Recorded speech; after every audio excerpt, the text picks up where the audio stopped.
TGT और PGT ऐसी परीक्षा की प्रकृति है जिसको आप एक महीने में या यूँ कहें कि आप ऊपर ऊपर पढ़ करके सिलेक्शन नहीं ले सकते हैं, जिसके लिए आपको कठिन मेहनत करनी होगी और सब्जेक्ट को पूरे गहराई से पढ़ने की आवश्यकता है जिससे कि आपका सिलेक्शन हो सके। सीट कम है इसलिए कंपटीशन और बढ़ जाएगा, क्योंकि जब सीट कम होती है तो नंबर ऑफ़ स्टूडेंट ज़्यादा होते हैं, जिससे कि एक तगड़ा कंपटीशन होता है। उसमें आपको एक औरों से बेहतर, औरों से अलग तैयारी करने की आवश्यकता होती है। यदि आप तैयारी कर रहे हैं टीजीटी और पीजीटी की, तो आपको एक अलग ढंग से, अलग तरीके से तैयारी करने की आवश्यकता होगी जिससे कि आपका सिलेक्शन हो। और इसके लिए आप जो है एक ऑथेंटिक बुक को पढ़े ही पढ़ें, साथ में प्रैक्टिस सेट जरूर लगाएं। तो प्रैक्टिस सेट की कमी हम पूरी कर रहे हैं, आपको डेली प्रैक्टिस सेट प्रोवाइड करा रहे हैं, खास करके सोशल साइंस की, और हम इतिहास और भूगोल की अलग अलग सेपरेट वीडियो आपको प्रोवाइड करवा रहे हैं। उसी कड़ी में आज हम बढ़ते हैं आज के अपने प्रैक्टिस सेशन की तरफ, और ये हमारा पहला प्रैक्टिस सेशन है जिसमें हम भूगोल से शुरुआत कर रहे हैं। इससे पहले हमने टीजीटी के लिए इतिहास और भूगोल की प्रीवियस ईयर की सीरीज़ को चलाया है, जो कि आप उसको भी कंटिन्यू कर सकते हैं। और प्रैक्टिस सेशन आपके लिए बहुत ही इंपॉर्टेंट हो जाता है, क्योंकि आप पढ़ाई तो करते हैं लेकिन बहुत बार रिवीजन ना करने की वजह से आप सिलेक्शन थोड़ी सी मिस कर जाते हैं और कुछ नंबर से आप रह जाते हैं। ठीक है, यदि आप टीजीटी की तैयारी कर रहे हैं तो इसके जस्ट बाद एलटी ग्रेड की वैकेंसी आने वाली है, तो आप तैयारी इस तरह से करें कि आपका टीजीटी में सिलेक्शन तो हो ही हो, उसके साथ साथ आपका एलटी ग्रेड में भी चयन हो सके।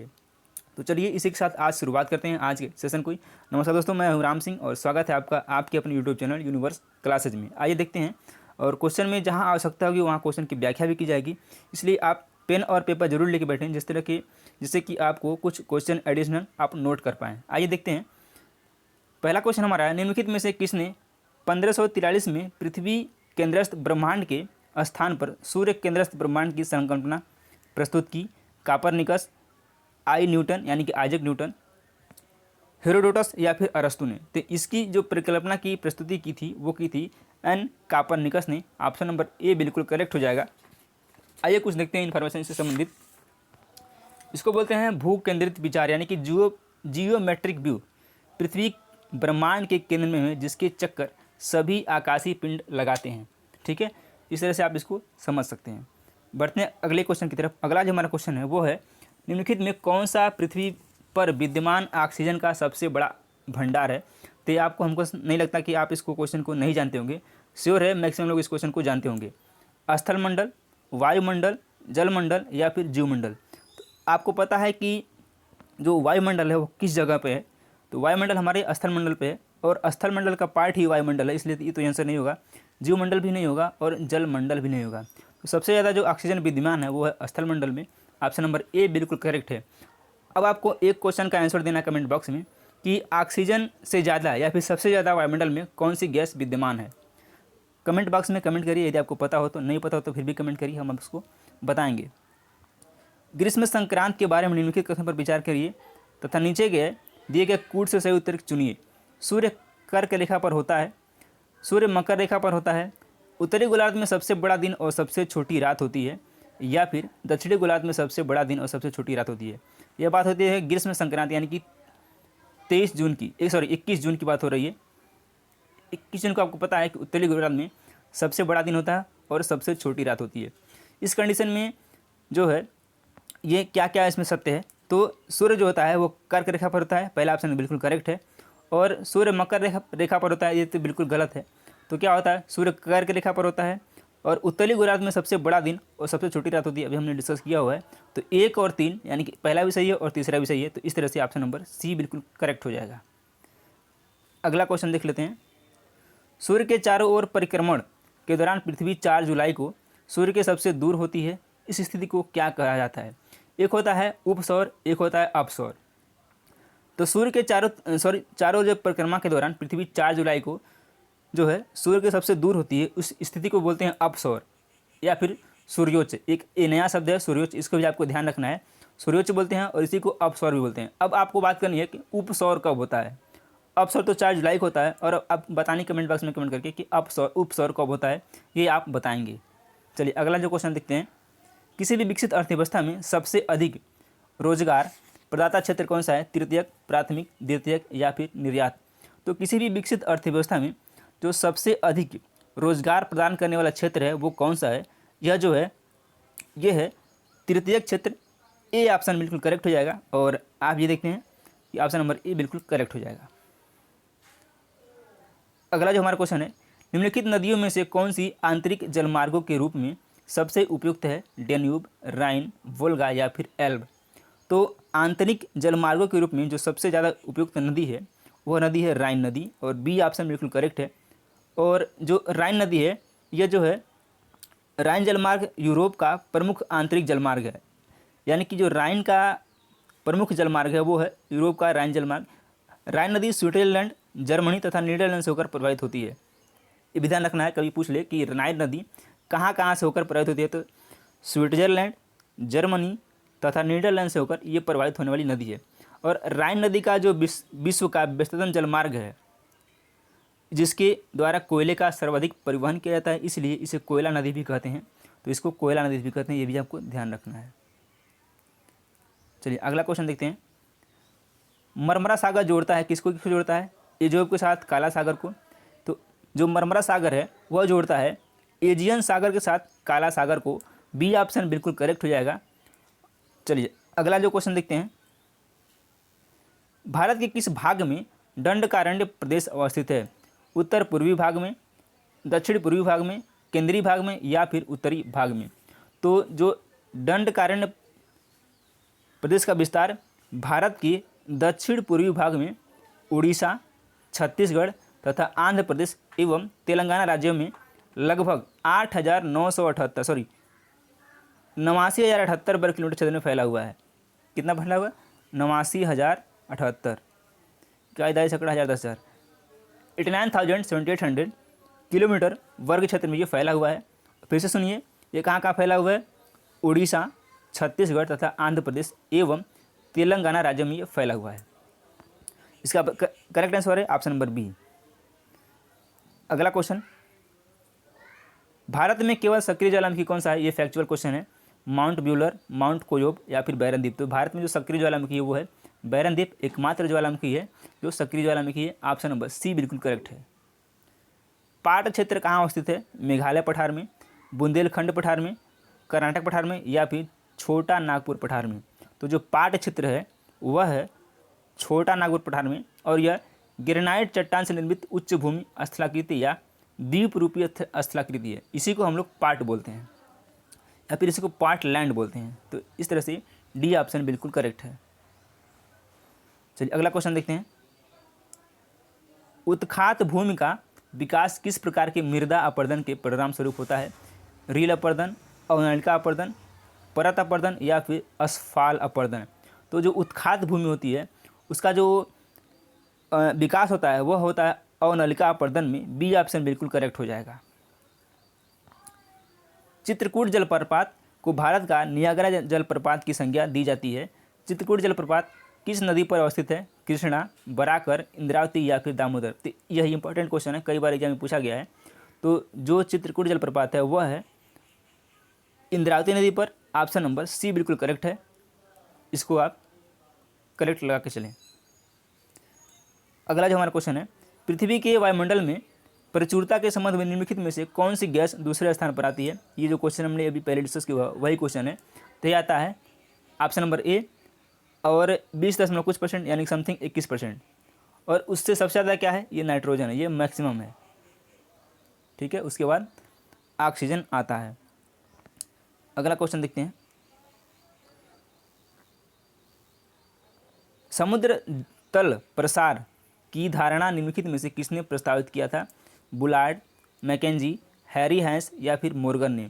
तो समुद्र तल प्रसार की धारणा यह जो है प्रस्तावित किया था हैरी हैंस ने। सी ऑप्शन बिल्कुल करेक्ट हो जाएगा। निम्नलिखित में से कौन पी भूकंपी तरंगों की छाया कटिबंध को प्रदर्शित करता है? 95 से 150 डिग्री, 100 से 155 डिग्री या फिर 105 से 145 डिग्री या फिर 105 से 155 डिग्री? तो यह जो है 105 से 145 डिग्री के बीच में ये प्रदर्शित करता है। सी ऑप्शन विल बी जो करेक्ट आंसर। राज्य का जैव सिद्धांत किस विद्वान द्वारा प्रतिपादित किया गया था? तो यह प्रतिपादित किया था रेडजेल्ट के द्वारा। डी ऑप्शन करेक्ट है आपका। निम्नलिखित में से मिश्रित खेती की विशेषता कौन सी है? तो जो मिश्रित खेती होती है वो ऐसी खेती होती है जिसमें आप जो है कृषि तो करें ही करें, साथ साथ पशुपालन का भी उसमें आप जो है उसके साथ साथ साथ आप पशुपालन भी उसमें कर सकते हैं। आइए देखते हैं, एक ही खेत में दो फसलें उगाई जाती हैं जब किसान फसलों को बढ़ाता है और इसके साथ साथ तृतीय क्षेत्र भी कार्यरत होता है। फसल और पशुपालन का संयोजन, किसान खेती के पारंपरिक तकनीकों का उपयोग करता है। तो इसमें कौन सा सही है? ये है फसल और पशुपालन का संयोजन यानी कि कॉम्बिनेशन।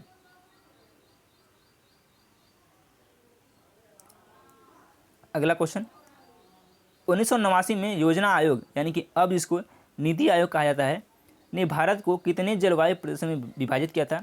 तो यह किया था 15 जलवायु प्रदेशों में। और ये 15 जलवायु प्रदेश कौन कौन से हैं? इसका जो आधार था ये था मिट्टी के आधार पर यानी कि मृदा के आधार पर, वर्षा के आधार पर, तापमान के आधार पर, जल संसाधन आदि के आधार पर इन्होंने 15 जलवायु प्रदेशों में इसको विभाजित किया था। सूची 1 को सूची 2 के साथ सम्मिलित करना है और बताना इसमें कौन सा करेक्ट आंसर हो जाएगा। तो देखिए ये ऑप्शन लग रहा दिख नहीं पाएगा, दिख तो जाएगा। चलिए, याकूत कहाँ से संबंधित है? यानी कि ये आदिवासी इधर दिया है, ये दिया है निवास स्थान। तो याकूत जो संबंधित हैं वो हैं साइबेरिया से, पहले का यानी कि ए का 4। दूसरा क्या है? बद्दू कहाँ संबंधित है? बद्दू संबंधित है सऊदी अरब से, ठीक है। तीसरा है मसाई, और मसाई संबंधित हैं केन्या से, ठीक है। और चौथा है डी लैप्स कहाँ संबंधित है? स्कैंडिनेविया से। ये आपको ध्यान रखना है। ये इसका मिलान कौन सा हो जाएगा? बी ऑप्शन करेक्ट हो जाएगा। ए का 4, बी का 1, सी का 2 और डी का 3। अगला क्वेश्चन देखते हैं, भारत के किस प्रदेश में विकीर्ण अधिवास पाए जाते हैं? गंगा यमुना दोआब, भाबर प्रदेश, पहाड़ी प्रदेश या फिर मालाबार तट। तो भारत के पहाड़ी प्रदेश में विकीर्ण अधिवास पाए जाते हैं। सी ऑप्शन बिल्कुल करेक्ट है। अगला जो हमारा क्वेश्चन है, निम्नलिखित में से क्या चतुर्थक क्रियाकलापों का उदाहरण है? निर्माण कार्य, रेशम कीट पालन, खुदरा और थोक व्यापार या फिर शोध अनुसंधान। तो इसमें जो चतुर्थ क्रियाकलापों का जो उदाहरण है वो हो जाएगा आपका डी, शोध अनुसंधान। ऑप्शन नंबर डी बिल्कुल करेक्ट है। अगला क्वेश्चन लेते हैं, पृथ्वी पर उपोष्ण वायुदाब की पेटी को क्या कहा जाता है? तो पृथ्वी पर उपोष्ण वायुदाब की पेटी को कहा जाता है अश्वंशांश। बी ऑप्शन बिल्कुल करेक्ट हो जाएगा। कुछ देखते हैं इसकी डिटेल क्या है। अगला क्वेश्चन लेते हैं, वह समुद्री सीमा जहां तापमान तेजी से कम होता है?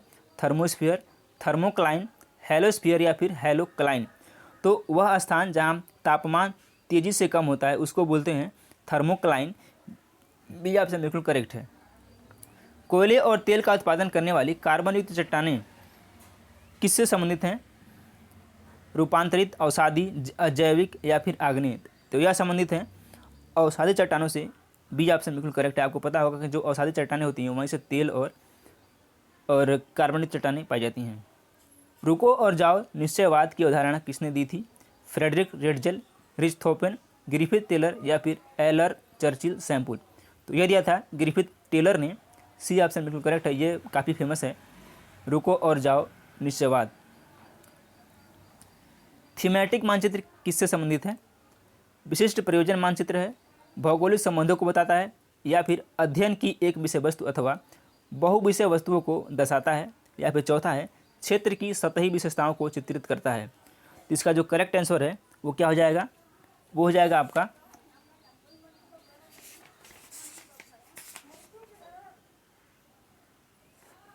1, 2 और 3। यानी कि यह विशिष्ट प्रयोजन मानचित्र है, भौगोलिक संबंधों को बताता है, अध्ययन की एक विषय वस्तु अथवा बहुविषय वस्तुओं को दर्शाता है। चौथा नहीं होगा, यानी कि 1, 2 और 3। ऑप्शन नंबर बी बिल्कुल सही है।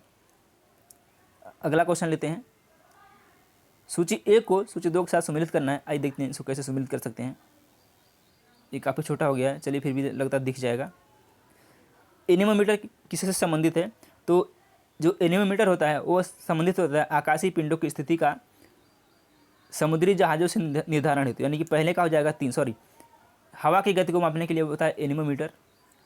सैम्प्स टेंट क्या होता है? तो सैम्प्स टेंट जो होता है वो होता है आकाशीय पिंडों की स्थिति तथा का समुद्री जहाज़ों के साथ निर्धारण। यानी कि बी का 4, ए का 3, बी का 4 किस में दिख रहा है? ए का 3, बी का 4। ऑप्शन नंबर डी में दिख रहा है और डी बिल्कुल करेक्ट हो जाएगा। अब मिला लेते हैं क्लाइनोमीटर ढाल का कोण नापने के लिए, यानी कि सी का 1 और डी का हो जाएगा 2। रडार क्या, गतिमान एवं स्थिर वस्तुओं की स्थिति जानने के लिए, आपको पता ही होगा रडार क्या होता है। तो इस तरह से डी ऑप्शन बिल्कुल करेक्ट है। अगला क्वेश्चन, निम्नलिखित में से किस एक भूगोलवेत्ता ने इन्फ्लुएंसेस ऑफ ज्योग्राफिक एनवायरनमेंट किताब लिखी है? हम्बोल्ट, रेडजल, रीटर या फिर सैम्पुल? तो किसने लिखी है? यह लिखी है आपके सैम्पुल ने। डी ऑप्शन बिल्कुल करेक्ट है। अगला क्वेश्चन, जिस प्रकार की वनस्पति का दक्षिणी गोलार्ध में लगभग अभाव पाया जाता है वह कौन सा है? भूमध्य रेखी, भूमध्य सागरीय वनस्पति, बोरियल वन या फिर शीतोष्ण वन? तो किस प्रकार की जो वनस्पति है वो है बोरियल वन। सी ऑप्शन बिल्कुल करेक्ट हो जाएगा। कास्मोग्राफी शब्द की रचना की गई थी किसके द्वारा? मैकिंडर द्वारा, हम्बोल्ट द्वारा, इमैनुअल कांट द्वारा या फिर टालमी द्वारा? तो कास्मोग्राफी शब्द की जो रचना की गई थी वह की गई थी हम्बोल्ट द्वारा। बी ऑप्शन बिल्कुल करेक्ट हो जाएगा। लास्ट क्वेश्चन आज के इस सेशन का, बट नॉट लिस्ट। सूची 1 को सूची 2 से मिलाना है, बताना है कौन कौन सा सही है। आइसोहेलाइन किससे संबंधित है? तो आइसोहेलाइन जो संबंधित है वो है लवणता से, यानी कि पहले का 2। आइसोवाल जो संबंधित है वो हो जाएगा आपका समगति से। और आइसोहाइड जो संबंधित है वह संबंधित है आपके समवर्षा से। और आइसोबार जो हो जाएगा दबाव से। यानी कि ए का दो किस में दिख रहा है? ए का 2 पहले सी में दिख रहा है। ए का 2, बी का 3 जो है आइसोवाल समगति, यानी बी का 3 दिख रहा है। तो इस तरह से ए का 2, बी का 3 और सी का आइसोहाइड समवर्षा 1 हो रहा है, यानी कि सी ऑप्शन बिल्कुल करेक्ट है। तो ये रहे 31 क्वेश्चन जो कि पार्ट 1 में हमने कवर किए हैं। इसके साथ साथ हम रोज़ इसको कवर करने वाले हैं 10 बजे, और शाम को 8 बजे इतिहास की होगी, यानी कि शाम को 8 PM पे 7:30 7:30 पे आपको होगी इतिहास की प्रैक्टिस सेट। तो आप इसको भी मिस ना करें। और आपकी कितनी है 31 क्वेश्चन में आपके कितने क्वेश्चन सही हो रहे हैं आपको कमेंट बॉक्स में कमेंट करके बताना है। और पढ़ाई करते रहिए, कंटिन्यू लगे रहिए, आपका सिलेक्शन श्योर होगा। धन्यवाद। आइए देखते हैं, वेंगुला धारा किस महासागर में प्रवाहित होती है? प्रशांत महासागर, हिंद महासागर, अंध महासागर या फिर आर्कटिक महासागर? तो जो वेंगुला धारा है वो अंध महासागर में प्रवाहित होती है। ऑप्शन नंबर सी करेक्ट है। और इसको हम लोग क्या बोलते हैं? इसको जो है अटलांटिक महासागर भी बोलते हैं। ऑप्शन नंबर सी करेक्ट है, इसको अटलांटिक महासागर भी बोला जाता है। क्वेश्चन इंपॉर्टेंट है। और यह धारा कैसी है? तो यह जो है एक ठंडी जलधारा है। ये भी आपको ध्यान रखना है, ये कैसी जलधारा है? ये एक ठंडी जलधारा है। नेक्स्ट क्वेश्चन है, निम्नलिखित में से कौन सा एक ऑक्सीजन के पुनर्चक्रण अवधि के लिए सही है? ऑक्सीजन जो होता है जो वो कुछ टाइम बाद वो रिसाइकिल हो जाता है। तो वो कितने टाइम बाद होता है ये आपको बताना है। 100 वर्ष, 2000 वर्ष, 1000 वर्ष या फिर 500 वर्ष? तो ये ऑप्शन नंबर बी करेक्ट है। 2000 वर्ष के बाद जो है ऑक्सीजन रिसाइकिल हो जाता है। ऑप्शन नंबर बी करेक्ट है। अगला क्वेश्चन है, भू अभिनत के चारों ओर स्थित दृढ़ द्रव्यमान को कोबर ने निम्नलिखित नाम दिया था। यानी कि कोबर ने कौन सा नाम दिया था? क्रेटोजन, पर्वतजनन, प्रारमारफ या फिर एंड्रफ? तो ये जो नाम दिया था वो दिया था क्रेटोजन। ऑप्शन नंबर ए बिल्कुल करेक्ट हो जाएगा। सर्दी के मौसम के दौरान भारत के उत्तर पश्चिमी भाग में निम्नलिखित में से किस कारण से वर्षा होती है? तड़ित झांझा, लौटता हुआ मानसून, पश्चिमी विक्षोभ या फिर उष्णकटिबंधीय चक्रवात? तो जो सर्दी के मौसम में वर्षा होती है खास करके उत्तर पश्चिमी भाग में वो वर्षा होती है पश्चिमी विक्षोभ के कारण। ऑप्शन नंबर सी बिल्कुल करेक्ट हो जाएगा। वर्तमान स्थिति विगत की कुंजी है, यह कथन किसका है? वाल्थर पैंक, WM डेविस, हटिंगटन या फिर जेम्स हटन? तो वर्तमान विगत की कुंजी है यह कथन है जेम्स हटन का। डी ऑप्शन बिल्कुल आपका करेक्ट हो जाएगा। जेट स्ट्रीम नामक पवन पट्टी कहाँ पाई जाती है? निम्न क्षोभ मंडल में, मध्य क्षोभ मंडल में, ऊपरी क्षोभ मंडल में या फिर संपूर्ण क्षोभ मंडल में? तो जेट स्ट्रीम जो नामक धारा है वो पाई जाती है आपके क्षोभ मंडल यानी कि ऊपरी क्षोभ मंडल में। और क्षोभ मंडल की न्यू इंग्लैंड औद्योगिक प्रदेश निम्नलिखित देशों में से किस में स्थित है? तो ये स्थित है संयुक्त राज्य अमेरिका में। ये ऑप्शन बिल्कुल करेक्ट हो जाएगा। स्वेज नहर के दोनों छोरों के दो पत्तन कौन कौन से बताना है। अलेक्जेंड्रिया, काहिरा, पोर्ट सईद या फिर स्वेज। तो स्वेज नहर के दोनों छोरों पर जो पत्तन स्थित हैं वो है पोर्ट सईद और स्वेज, यानी कि डी ऑप्शन आपका करेक्ट आंसर हो जाएगा। सूची 1 को सूची 2 से मिलाना है। ये एक तरफ परियोजना है, एक तरफ नदी है। बताना आपको कौन सी नदी, कौन सी परियोजना किस नदी पर स्थित है। पोचमपात, तो पोचमपात जो है ये आपकी गोदावरी पर है, यानी कि पहले का 3। नागार्जुन सागर, नागार्जुन सागर जो परियोजना है वो कृष्णा नदी पर है। नांगल बांध, जो भाखड़ा नांगल बांध है वो है सतलज नदी पर, यानी कि सी का 4 और डी का 1 हो जाएगा, यानी कि ए का 3, बी का 1, सी का 4। देखते हैं किस में है, ए का 3, ऑप्शन नंबर ए है, ए बिल्कुल करेक्ट हो जाएगा।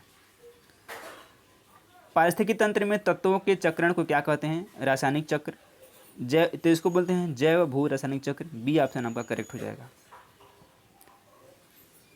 निम्नलिखित में से कौन पारिस्थितिकी तंत्र के विषय में सही नहीं है। यह एक अजैविक एवं जैविक दोनों संघटकों से प्रयुक्त होता है। इसकी अपनी स्वयं की उत्पादकता होती है। यह एक बंद तंत्र है। यह प्राकृतिक संसाधन से तंत्र होता है। तो देखिए ये भी सही है, ये भी सही है, लेकिन यह जो एक बंद दिया है ये बंद नहीं, एक ये खुला तंत्र होता है। तो इस तरह से सी ऑप्शन आपका करेक्ट आंसर हो जाएगा। दो परतंत्रों के बीच संक्रांति क्षेत्र को क्या कहते हैं। तो इसको बोलते हैं इकोटोन, यानी कि संक्रमिका, इकोटाइप, जैवावासक यानी कि बायोटोप या फिर बायोम। तो इस दो जो परतंत्र होते हैं उनके बीच के जो संक्रांति क्षेत्र होता है उसको बोलते हैं इकोटोन। ए ऑप्शन आपका करेक्ट हो जाएगा। इनमें से कौन पारिस्थितिकी तंत्र के घटक हैं बताना है। मृदा, उत्पादक, अकार्बनिक पदार्थ या फिर तापमान। तो जो घटक हैं वो कौन कौन से हैं आपको बता देना है। तो देखिए पारिस्थितिकी तंत्र में जो जैविक और अजैविक दोनों घटक होते हैं। इसमें कौन कौन से, देखिए मृदा तो है ही, उत्पादक है, अकार्बनिक पदार्थ है, तापमान है और क्या है, जल है, जल भी होता है, उपभोक्ता है, अपघटक है। तो यानी कि सभी के सभी सही हैं। डी ऑप्शन आपका करेक्ट हो जाएगा। जब भी आप प्रैक्टिस सेट लगाते हैं तो आप पूरे सिलेबस को आप कवर करते हैं। तो प्रैक्टिस सेट लगाइए, प्रैक्टिस लगाने से आपका नुकसान नहीं फ़ायदा है। आइए अगला क्वेश्चन देखते हैं। एक तरफ दिया है वन्यजीव अभ्यारण्य और एक तरफ दिया है राज्य। महानंदा जो अभ्यारण्य है वो कहाँ पर है। तो महानंदा है आपका पश्चिम बंगाल में। पश्चिम बंगाल यानी कि जो पश्चिम बंगाल में है, ये पश्चिम बंगाल के दार्जिलिंग में है। लखीरी घाट कहाँ पे है। उड़ीसा में ये है गजपति एवं गंजाम जिला में। पंचमढ़ी कहाँ पे है। पंचमढ़ी मध्य प्रदेश में है और चंद्रप्रभा उत्तर प्रदेश में है। चंद्रप्रभा लखीमपुर खीरी उत्तर प्रदेश के लखीमपुर खीरी में है। तो इसका क्या हो जाएगा, ए का 3, बी का 4, सी का 1, यानी कि ऑप्शन नंबर ए आपका बिल्कुल करेक्ट है। भारतीय वनों का वैज्ञानिक वर्गीकरण किसके द्वारा किया गया था। OH स्पेट, GS Puri, M Safi या फिर HG चैंपियन। तो ये किया गया था HG चैंपियन द्वारा। डी ऑप्शन आपका बिल्कुल करेक्ट है। निम्नलिखित में कौन भारत का लिग्नाइट उत्पादन करने वाला सबसे बड़ा कोयला क्षेत्र है। तो यह है कर्णपुरा, माकूम, सिंगरैली या फिर नेवेली। तो यह है नेवेली। नेवेली कहाँ पे है, नेवेली तमिलनाडु में है। ठीक है, नेवेली तमिलनाडु में है, आपको ये ध्यान रखना है। अगला क्वेश्चन, वेगनर के महाद्वीपीय विस्थापन के लिए निम्नलिखित में से कौन सा बल या शक्ति उत्तरदायी है। संवहन धाराएं, तनाव बल, दबाव बल या फिर ज्वारी बल। तो यह है ज्वारी बल। बी ऑप्शन आपका करेक्ट है। निम्नतम अपरदन तल या आधार तल की अवधारणा का प्रस्ताव प्रस्तुत किया था किसने किया था। डेविस, मलाट, जॉनसन या फिर पावेल ने। तो ये किया था पावेल ने। डी ऑप्शन आपका करेक्ट हो जाएगा। ठीक है, अगला क्वेश्चन देखते हैं। सामान्य अपरदन चक्र किससे संबंधित है। समुद्री अपरदन, वायु अपरदन, नदी अपरदन या फिर हिमनद अपरदन। तो जो सामान्य अपरदन चक्र है यह संबंधित है नदी के अपरदन से। सी ऑप्शन आपका बिल्कुल करेक्ट हो जाएगा। समुद्री टीला जिसका सपाट शिखर है किस नाम से जाना जाता है। शोल, भित्ति, निगमन द्वीप या फिर किनारा। तो यह जाना जाता है निगमन द्वीप या किनारा से। सी ऑप्शन आपका बिल्कुल करेक्ट हो जाएगा। अपरदन की प्रक्रिया में घोल द्वारा पदार्थ का अवनयन क्या कहलाता है। सन्निघर्षण, अपघर्षण, संक्षारण या फिर अध्यखनन। तो ये कहलाता है संक्षारण के नाम से। C will be your correct answer. निम्नलिखित में कौन महासागरीय नितल का सर्वाधिक विस्तृत उच्चावच मंडल है। महासागरीय मग्न तट, महाद्वीपीय ढाल, महासागरीय मैदान या फिर महासागरीय गर्त। तो यह क्या है, यह है महासागरीय मैदान। ऑप्शन नंबर सी आपका करेक्ट हो जाएगा। भूपृष्ठ की औसत ऊंचाई एवं गहराई के क्षेत्र को किस वक्र रेखा द्वारा प्रदर्शित किया जाता है? उच्चतादर्शी वक्र, आवित्री वक्र, ओजाइव या संचयी आवित्री वक्र या फिर फ्रेंच वक्र। तो इसको बोलते हैं उच्चादर्शी वक्र। ऑप्शन नंबर ए आपका करेक्ट हो जाएगा। कर्माडेक खाई यानी कि ट्रेंच कहाँ स्थित है? उत्तर पूर्वी अटलांटिक महासागर, दक्षिणी पश्चिमी प्रशांत महासागर, दक्षिणी पूर्वी हिंद महासागर या फिर उत्तर पूर्वी प्रशांत महासागर। तो जो कर्माडेक ट्रेंच है यह स्थित है दक्षिणी पश्चिमी प्रशांत महासागर में। बी ऑप्शन आपका करेक्ट हो जाएगा। पानी के खारेपन को समुद्री जल में कितने ग्राम मिश्रित नमक की मात्रा के रूप में व्यक्त किया जाता है? 1000, 10,000 ग्राम, 1000 ग्राम, 100 ग्राम या फिर 10 ग्राम। तो इसको करते हैं 1000 ग्राम पे कैलकुलेट किया जाता है। ऑप्शन नंबर बी आपका करेक्ट हो जाएगा। मनुष्य का ज्ञान ही सबसे बड़ा संसाधन है, ये इंपॉर्टेंट कोटेशन है।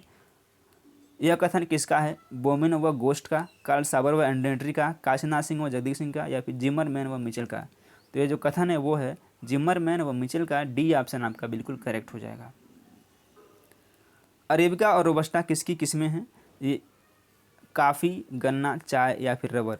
तो अरेबिका और रोबस्टा उच्चतम किस्म की काफ़ी की किस्में हैं और ये आपको बताना है कि इंडिया में कौन सी होती है। ये आप कमेंट बॉक्स में कमेंट करके बताएं यदि आप जानते हैं तो। भूमध्य सागरीय क्षेत्र में किसके लिए प्रसिद्ध है? जूट की खेती, चाय का उत्पादन, रबड़ की खेती या फिर खट्टे फल या नींबू की खेती। तो ये जो खट्टे फल से संबंधित फल होते हैं उसी की खेती होती है। डी ऑप्शन आपका करेक्ट है। सूची 1 और सूची 2 से मिलाना है। ये पुस्तक है, एक तरफ लेखक दिया गया है। तो अर्धकुंडे किसकी पुस्तक है? कासमस किसकी पुस्तक है? ये आपको बताना है। तो अर्धकुंडे जो है वो है कार्ल रिटर की ए का एक। कासमस जो है अलेक्जेंडर वान हम्बोल्ट की है, यानी कि हम्बोल्ट की है। एंथ्रोपोजियोग्राफी ये फ्रेडरिक रेटजेल की है। और भूगोल की विधि तंत्र ये है अल्फ्रेड वैगनर की, यानी कि ए का 1, बी का 2, सी का 4 और डी का 3। यानी कि किस में दिया है? सी में दिया है। ऑप्शन नंबर सी करेक्ट हो जाएगा। Second last question of this session. निम्नलिखित उद्योगों को सनराइज उद्योग कहा जाता है, यानी कि इनमें से किस उद्योग को सनराइज उद्योग के नाम से जाना जाता है? तो जाना जाता है सूचना प्रौद्योगिकी, चिकित्सा उद्योग, शिक्षा से संबंधित, सूती वस्त्र उद्योग या फिर ऑटोमोबाइल उद्योग। तो जो उद्योग आपके विकास के लिए इंपॉर्टेंट होते हैं वो उद्योग सनराइज उद्योग के नाम से जाने जाते हैं। यानी सूचना प्रौद्योगिकी आपके मानसिक विकास और जो है इसके लिए इंपॉर्टेंट है। चिकित्सा उद्योग और शिक्षा से संबंधित ये जो 3 उद्योग हैं इन्हीं को आप सनराइज उद्योग के नाम से जानते हैं। सी ऑप्शन आपका करेक्ट हो जाएगा।